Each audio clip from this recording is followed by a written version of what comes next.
The gleaming space station Concordia hung against the backdrop of stars, its silver hull reflecting distant sunlight. Inside the station's main diplomatic chamber, Lieutenant Rose of the Stellar Federation straightened her iridescent uniform and fought the urge to roll her eyes. The humans were late. Again. She glanced at her energy pistol, admiring how its crystalline housing caught the light. The weapon represented centuries of advancement, capable of delivering precise plasma bolts that could cut through almost any material.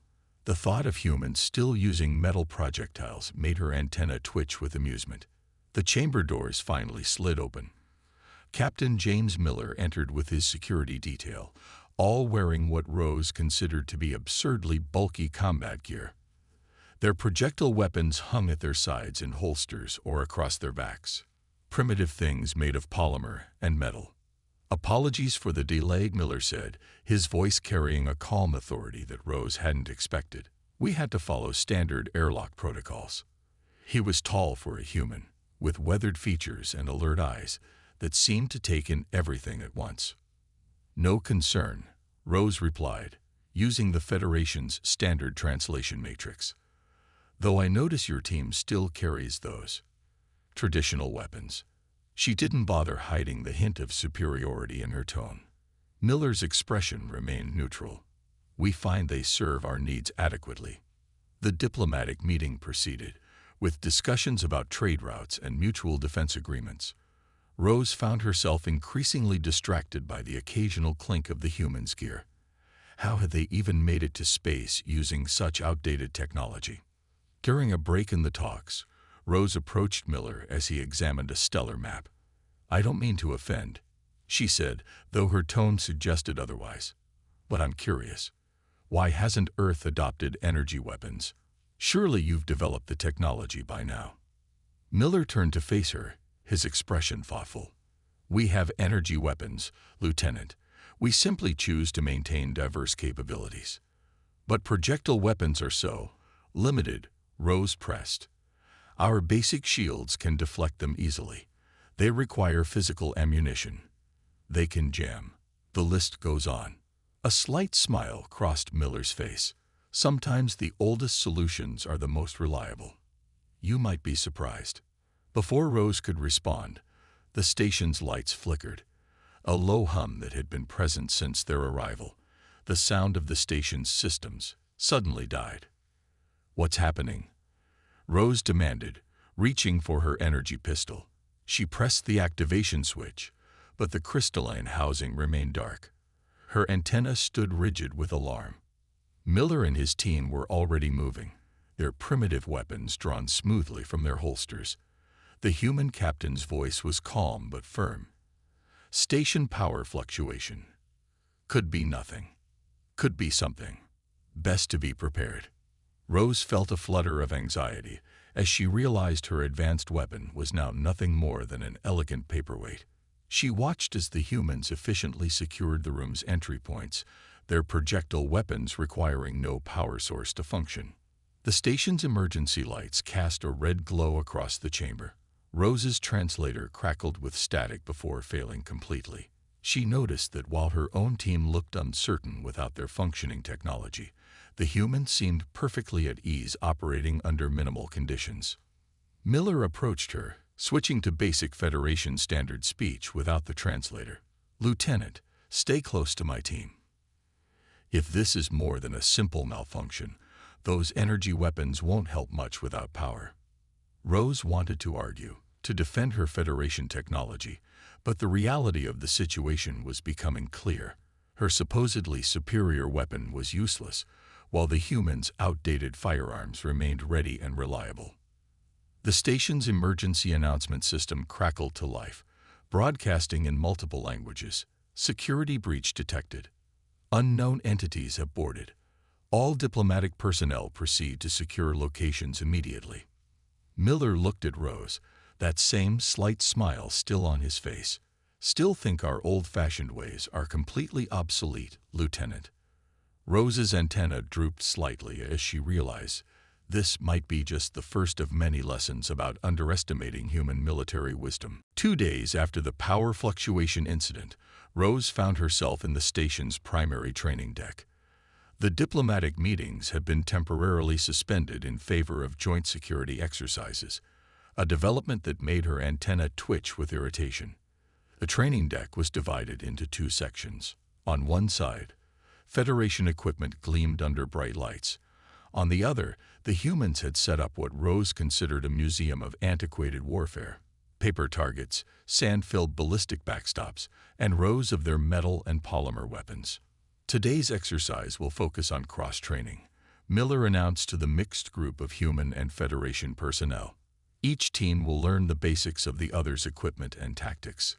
Rose watched as her Federation colleagues handled the human weapons with barely concealed disdain. The humans, in contrast, examined the energy weapons with careful interest, asking detailed technical questions that surprised her. "The weight distribution seems impractical," Rose commented, holding a human handgun at arm's length, "and the recoil must make accuracy difficult." Miller stepped closer, adjusting her grip with practiced motions. "Try it before you judge it. The physics might surprise you." Following his instructions, Rose aimed at one of the paper targets. The weapon discharged with a sharp crack that made her jump. The recoil was indeed substantial, but she noticed the bullet had hit the target, not where she'd aimed, but close enough to be lethal. "Crude, but functional," she admitted reluctantly. "Now try hitting 3 targets in rapid succession," Miller challenged.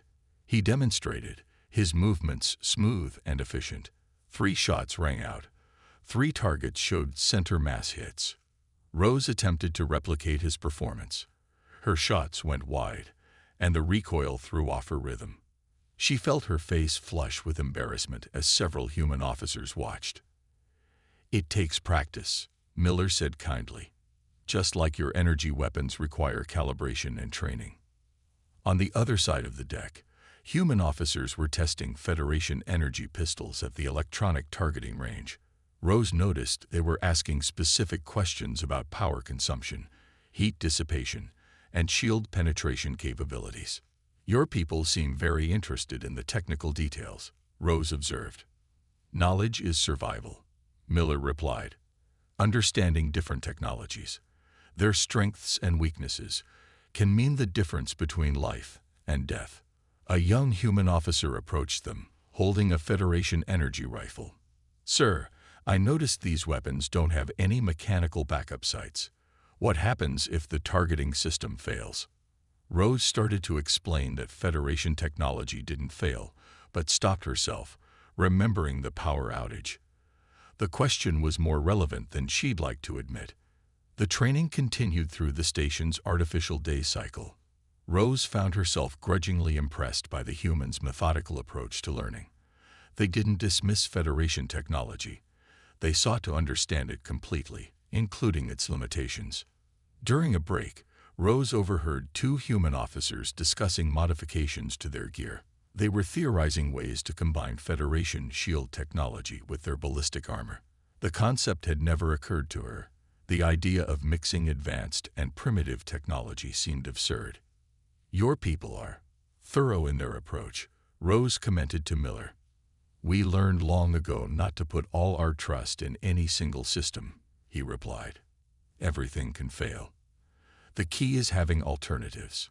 As if to emphasize his point, the training deck's lights flickered briefly. Rose noticed how the humans' hands instinctively moved to their weapon holsters, while her own people looked immediately to the power status displays on their energy weapons. "Another power fluctuation?" she asked, trying to keep the worry from her voice. "Just a scheduled system test," Miller assured her. "But it proves the point, doesn't it? Always be ready for your primary system to fail." Rose looked down at the human handgun she still held, then at her own energy pistol. For the first time, she began to understand that advancement and reliability weren't always the same thing. "Perhaps," she said slowly, "we could continue practicing with these alternative weapons." Miller smiled.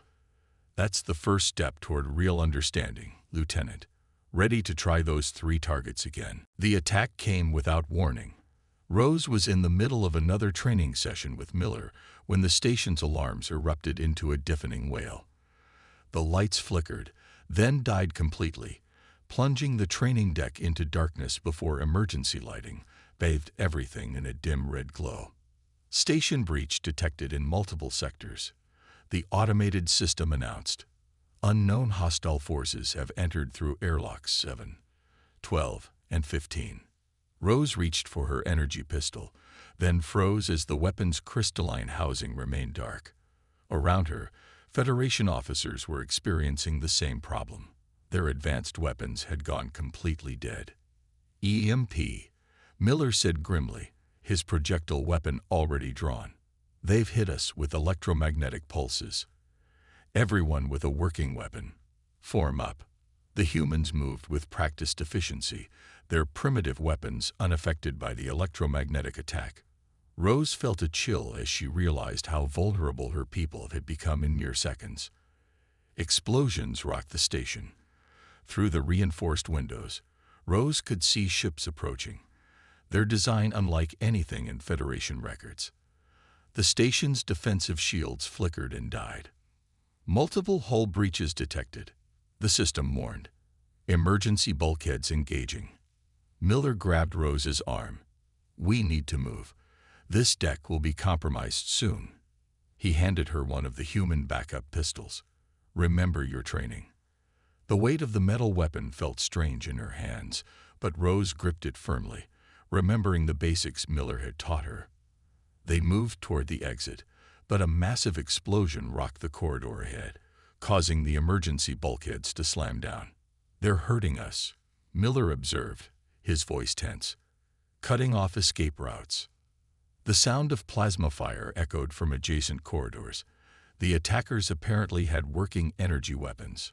Rose's antenna twitched as she picked up unfamiliar energy signatures. "They're using modified Federation technology," she realized. "But how are their weapons still functioning?" "Questions later," Miller replied. "Right now, we need to reach the command center. Alternative route through Maintenance Shaft C." They moved through the station's service corridors, their group a mix of human and Federation personnel. The humans led the way, their projectile weapons ready. Rose noticed how they moved in practiced formations, covering angles and checking corners. The first encounter with the attackers came suddenly. 3 figures in dark armor appeared at an intersection, their energy weapons humming with power. Rose's training kicked in. She fired 3 shots, just as Miller had taught her. The bullets tore through the attackers' shields, designed to stop energy weapons but useless against physical projectiles. "Good shooting," Miller commented as they moved past the fallen attackers. "Still think ballistic weapons are primitive." Rose didn't have time to respond. More explosions rocked the station, and the artificial gravity began to fluctuate. She found herself floating momentarily before the backup systems engaged. They reached a security station, and Miller quickly accessed the emergency controls.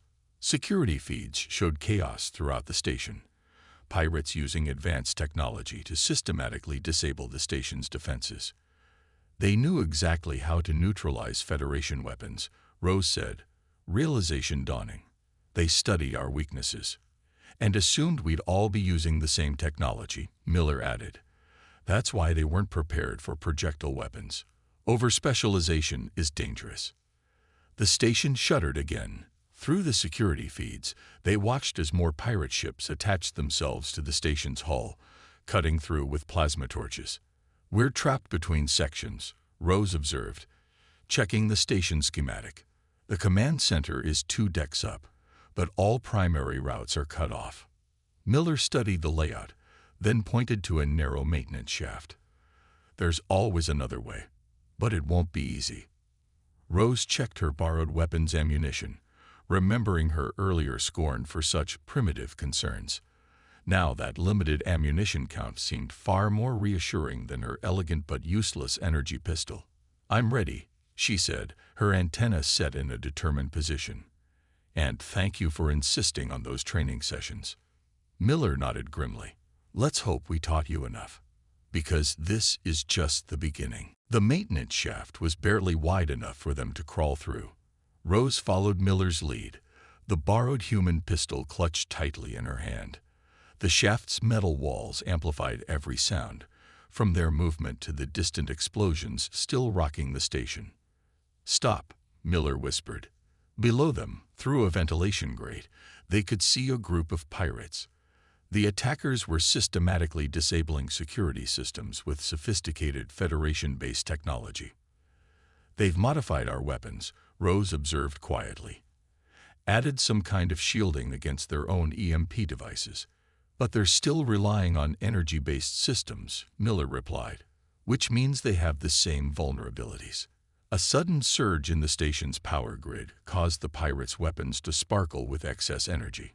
One of them cursed as his weapon overloaded, venting plasma into the air. "That's why you humans keep backup mechanical systems," Rose realized. "Everything electrical can be disrupted or overloaded." Miller nodded. "First rule of combat: never depend on a single system or strategy." He checked his weapon, ready for another lesson. The grate below them opened silently under Miller's practiced touch. They dropped down behind the pirates, their boots making minimal noise on the deck plates. Rose remembered her training. Aim, breathe, squeeze the trigger. The firefight was brief but intense. The pirates' energy shields proved useless against physical bullets, while their attempts to return fire were hampered by the fluctuating power grid. Within moments, the corridor was secure. "Check their equipment," Miller ordered. "We need to understand what we're dealing with." Rose examined the fallen pirates' weapons. "These are Federation designs, but heavily modified. They've added redundant power systems and shield generators." Her antenna twitched with professional interest. "Actually, some of these modifications are quite clever. But they made the same mistake you did," Miller pointed out. "They assumed technological superiority was enough. They never considered someone might use simpler weapons." The station's internal communications crackled to life, a message repeating in multiple languages. "All security systems compromised. Command center breached. Station control lost. They're trying to take over the station's core systems," Rose said. "With those, they could vent atmospheres, override airlocks. Or they would, if humans relied entirely on electronic controls." Miller moved to a nearby panel and pulled it open, revealing a maze of mechanical override levers. Manual backups. Can't be hacked or disabled by EMP. "Like your projectile weapons," Rose said, understanding dawning. "Simple, reliable, independent of power systems." They worked quickly, using the mechanical overrides to isolate sections of the station. Rose's Federation knowledge combined with Miller's tactical experience proved an effective combination. They managed to trap several groups of pirates between sealed bulkheads. "The command center is one level up," Miller said, consulting a physical map he pulled from his gear. "But they'll be expecting resistance. They'll be expecting energy weapons and technical countermeasures," Rose corrected. "Not, what did you call it? Old school tactics." Miller smiled grimly. "Exactly. Sometimes the best technology is no technology." He pulled additional ammunition from his vest and handed it to Rose. "How's your aim with that pistol now?" Rose checked the weapon with practiced movements that would have surprised her just days ago. "Better than with my energy pistol, at least under current conditions." A burst of plasma fire from above interrupted them, scorching the deck plates where they had been standing. They took cover behind support columns, the metal structure providing better protection than energy shields could have. "4 hostiles. Upper level," Miller called out. "Standard flanking pattern." Rose nodded, remembering the maneuvers they'd practiced, just like in training. "Though this time, no one's scoring points." "The lesson's the same," Miller replied. "Sometimes the old ways are the best ways." He checked his weapon. "Ready for your final exam, Lieutenant." Rose's antenna set in a determined position as she gripped her borrowed human weapon, ready to show these pirates why they shouldn't have ignored primitive technology. The real fight for the station was about to begin, and Rose was grateful she'd learned these hard lessons before it was too late. The maintenance shaft was barely wide enough for them to crawl through. Rose followed Miller's lead, the borrowed human pistol clutched tightly in her hand. The shaft's metal walls amplified every sound, from their movement to the distant explosions still rocking the station. "Stop," Miller whispered. Below them, through a ventilation grate, they could see a group of pirates. The attackers were systematically disabling security systems with sophisticated Federation-based technology. "They've modified our weapons," Rose observed quietly. "Added some kind of shielding against their own EMP devices. But they're still relying on energy-based systems," Miller replied. "Which means they have the same vulnerabilities." A sudden surge in the station's power grid caused the pirates' weapons to sparkle with excess energy. One of them cursed as his weapon overloaded, venting plasma into the air. "That's why you humans keep backup mechanical systems," Rose realized. "Everything electrical can be disrupted or overloaded." Miller nodded. "First rule of combat: never depend on a single system or strategy." He checked his weapon, ready for another lesson. The grate below them opened silently under Miller's practiced touch.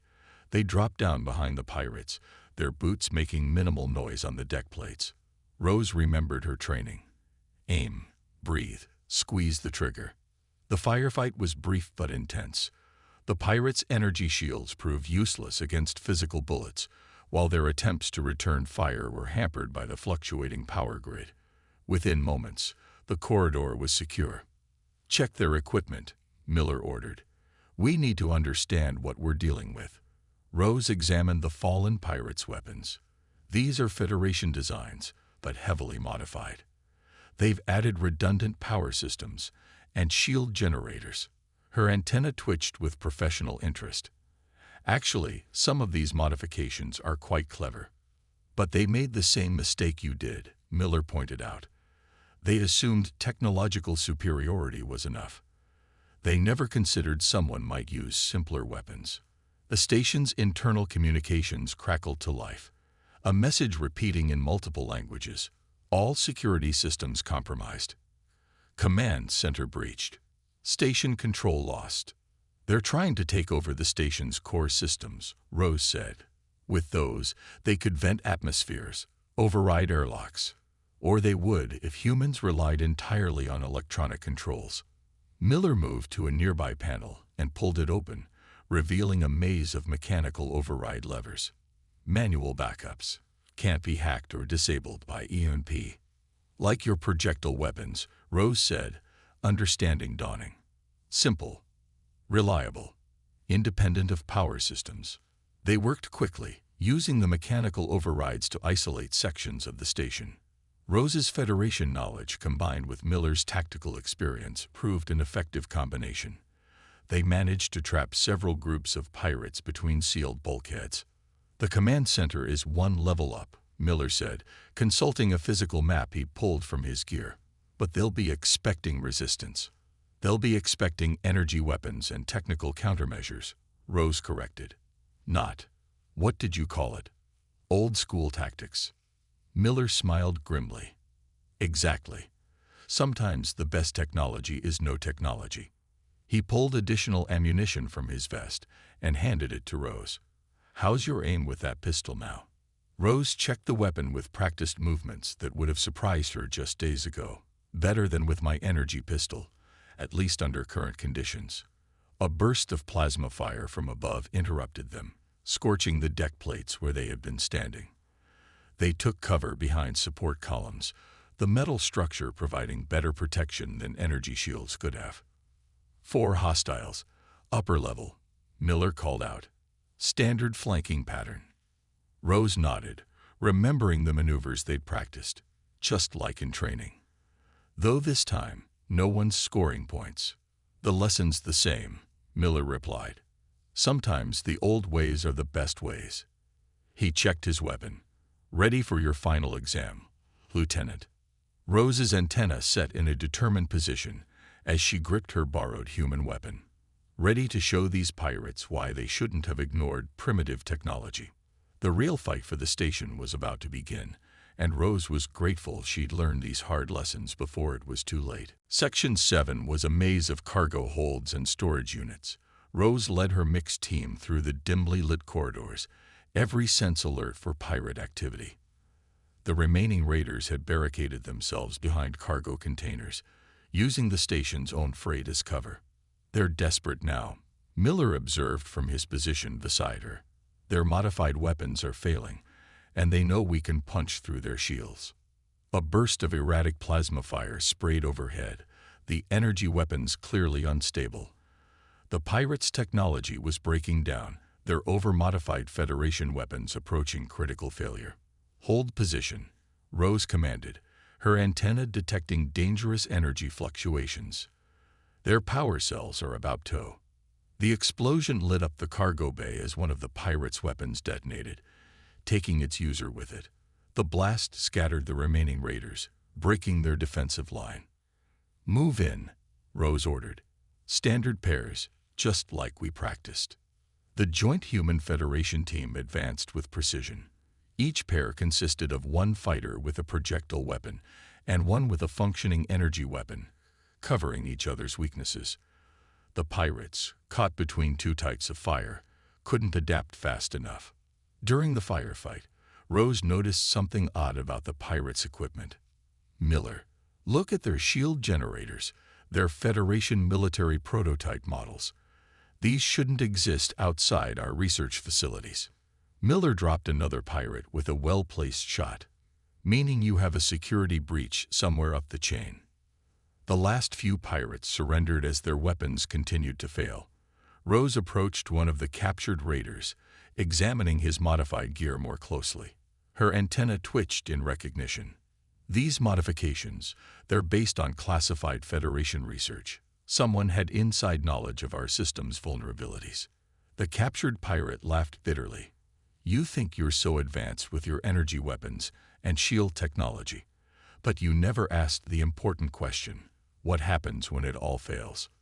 We learned that lesson today, Rose replied, holding up her borrowed human pistol.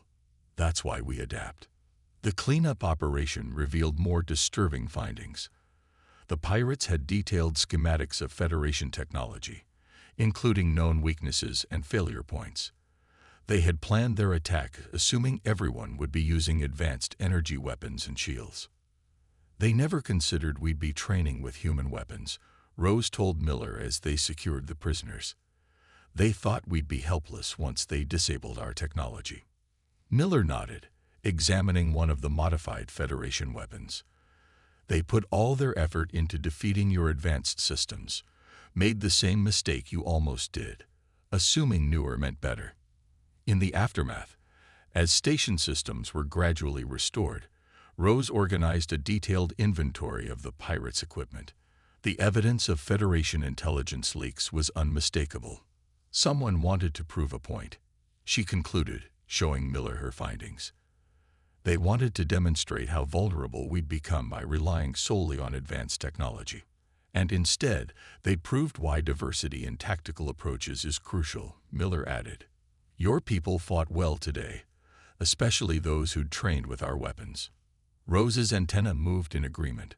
We've become too dependent on our technology. Today showed us the value of maintaining multiple capabilities.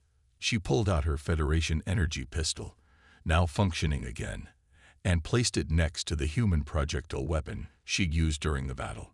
Both had their place. The station's main lights flickered back to life as power was fully restored. Around them, human and Federation personnel worked together to repair damage and treat the wounded. The distinction between advanced and primitive technology seemed less important now. So Miller asked, will you be keeping that primitive projectile weapon? Rose checked the pistol's action one last time before holstering it alongside her energy weapon. Let's just say I've gained a new appreciation for having options. Sometimes the old ways are the best ways. Understanding that, Miller said with a smile, makes you a better officer than any technology could. Together, they watched as their teams continued securing the station, each species learning from the other, growing stronger through their differences rather than despite them. 1 month after the pirate attack, The Concordia space station had been fully repaired. The halls buzzed with activity as Federation and human personnel moved about their duties. But things were noticeably different now. In the main training deck, Rose stood before a mixed group of Federation and human officers. On the table before her lay an array of weapons, both energy-based and projectile types. Today's lesson, she announced, is about adaptability. She picked up a Federation energy pistol. This represents the peak of our technological achievement. Then she lifted a human handgun. And this represents centuries of refined reliability. The Federation officers no longer showed any trace of disdain for the human weapons. The pirate attack had erased such prejudices effectively. After recent events, Rose continued, the Federation Council has approved a new training protocol. All security personnel will now be required to qualify with both energy and projectile weapons. Miller, standing at the back of the room, nodded in approval. The changes weren't limited to just weapon training. Throughout the station, manual overrides and mechanical backups were being installed alongside advanced systems. The pirates taught us a valuable lesson, Rose explained, demonstrating the proper stance for projectile weapon handling. They showed us that depending solely on advanced technology creates vulnerable points in our defense. The class split into pairs, human and Federation officers working together. The sound of energy weapons and gunfire mixed together as they practiced. Rose moved among them, correcting stances and offering advice she'd learned the hard way. Remember, she called out, energy shields won't stop bullets, and EMP bursts won't affect mechanical systems. Understanding these principles keeps you alive. During a break, Miller approached her. You've come a long way from thinking our weapons were primitive museum pieces. Rose's antenna moved in amusement. Life has a way of adjusting our perspectives. She checked her dual holsters, one containing her Federation energy pistol, the other holding the human handgun she'd used during the attack. The Federation Research Division is actually studying ways to combine both technologies. I heard about that, Miller replied. They're developing hybrid weapons that use both physical projectiles and energy pulses. Around them, the training continued.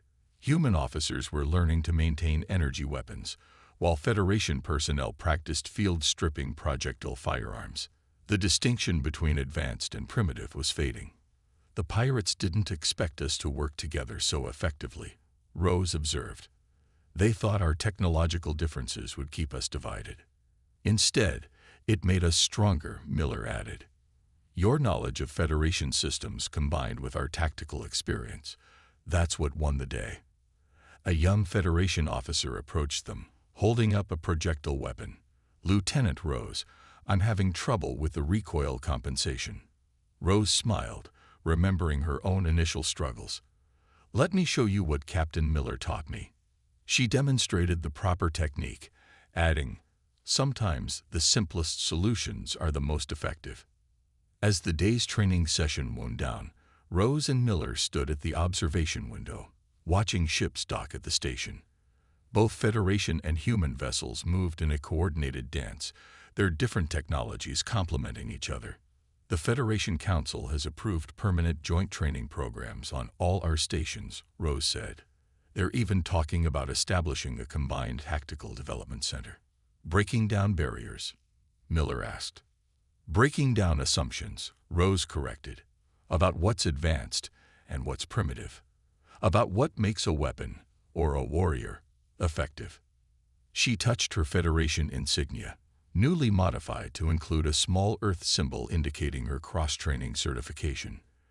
A month ago, I thought I knew everything about combat technology. Now I understand that true advancement comes from keeping an open mind. The station's lights dimmed slightly as it transitioned to night cycle. Both officers checked their weapons automatically, energy and projectile alike, a habit born from hard experience. Ready for tomorrow's advanced tactical session? Miller asked. Rose's antenna moved in confident affirmation, always ready to learn something new or old.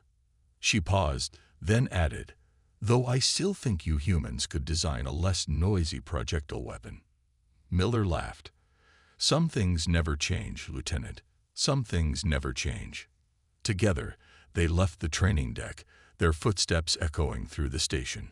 A station that now stood as a testament to the strength found in diversity and the wisdom of respecting both the old and the new.